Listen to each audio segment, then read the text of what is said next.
albero gigantesco. Un albero millenario che è cresciuto imponente e che attira ogni anno in grande massa appassionati di botanica e turisti. Quando ci ritroviamo di fronte ci rendiamo conto di che grandiose opere sia in grado di fare da sola la natura.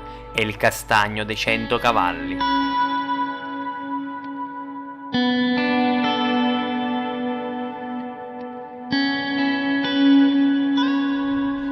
Nasce nel comune di Sant'Alfio, nel versante orientale a quota 700 metri ed è una pianta di castagno dalle dimensioni eccezionali. 22 metri l'altezza ed altrettanti la circonferenza, anche se al giorno d'oggi il tronco è diviso in 3 grandi fusti rispettivamente di 13, 20 e 21 metri.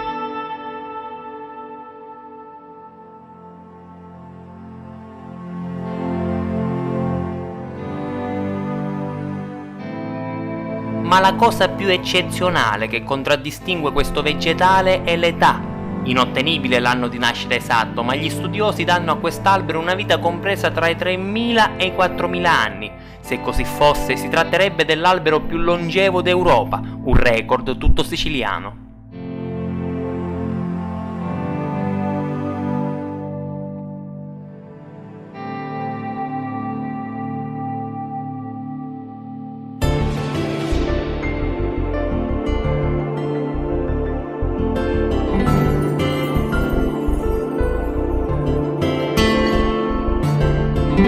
La prima esplorazione scientifica a questo gigantesco castagno viene effettuata dal botanico palermitano Filippo Parlatore nel XIX secolo, che gli dà un'età di circa 4.000 anni. Solo nel 1982 però furono effettuati studi scientifici più accurati da parte di Bruno Peyronal, docente di botanica all'Università di Torino. Egli assegnò al castagno una vita di oltre 2.000 anni. Oltre, appunto, perché è impossibile sapere da quanto tempo questo meraviglioso albero è qui.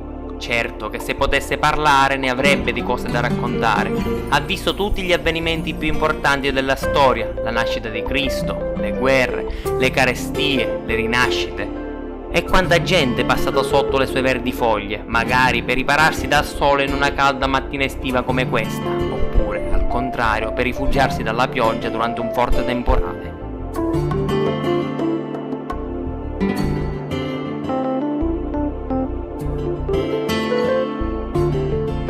Proprio a causa di una burrasca nasce la leggenda che dà questo fantasioso nome all'albero. Si narra che una regina si trovasse in gita sull'Etna con il suo seguito quando un forte temporale scoppiò nel cielo.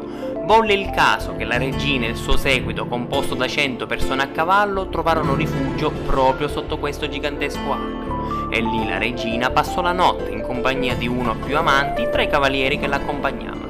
Quasi sicuramente tutto frutto della fantasia popolana, che metteva al posto dell'anonima maestà talvolta la regina Giovanna d'Aragona, talvolta la regina Giovanna d'Angiò. Quest'ultima potrebbe aver acceso la fantasia delle genti dell'epoca perché notoriamente dotata di frivolezza nei rapporti amorosi e perché particolarmente famosa in Sicilia per l'insurrezione dei Vespri. Nonostante questo, però, è provato storicamente che la regina Giovanna d'Angiò non mise mai piede in Sicilia.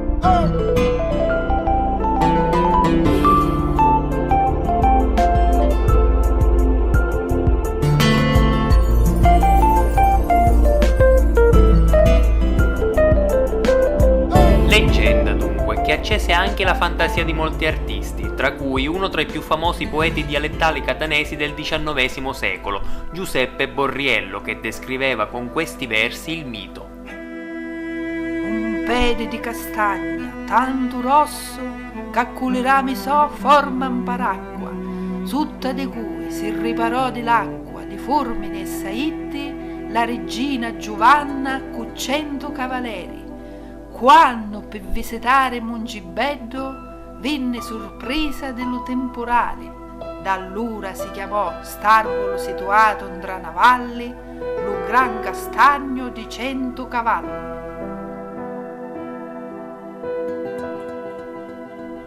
E la zona è piena di castagneti e di vigne, di pometi e noccioleti che cambiano i colori della terra in ogni stagione dell'anno. Lo stesso scenario deve essere apparso anche a Patrick Bridon, lo scrittore scozzese e autore della prima descrizione dell'albero ad opera di un viaggiatore straniero. Stiamo parlando del 1770 e inizialmente Bridon era alquanto diffidente dal considerare i molteplici ceppi un unico albero, ma a rassicurarlo sull'unicità del castagno arrivò Giuseppe Recupero, che scrisse di aver scavato ai loro piedi e trovato i tronchi uniti sottoterra in una sola radice. Oggi il castagno dei 100 cavalli è protetto dal comune di Sant'Alfio e dal parco dell'Etna per salvaguardare un patrimonio naturale che, se dovesse andare perduto, creerebbe un pesante danno ecologico. Uno tra i primi atti tutelativi a protezione del castagno venne emanato nel 1745 dal Tribunale dell'Ordine del Real Patrimonio di Sicilia. Visto il periodo, è da elencare come uno tra i primi atti patrocinanti verso la natura.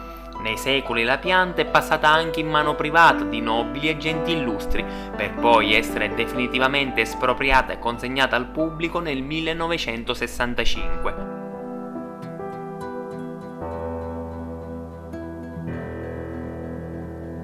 Vedere tanta abbondanza di rami e foglie fa pensare che questi luoghi sono di proprietà della natura e di quanto stolti siamo noi uomini a volercene impadronire ad ogni costo, fin da quando abbiamo cominciato a muovere i primi passi in questa terra. Lasciandolo alla fine della nostra visita, ci auguriamo di ritrovarlo sempre qui, con le sue foglie verdi e il suo tronco possente. E se il vulcano un giorno volesse riprendersi tutto questo, occorrerà ricordarsi che qualsiasi cosa che calpestiamo in questi luoghi ha un solo proprietario: è l'Etna.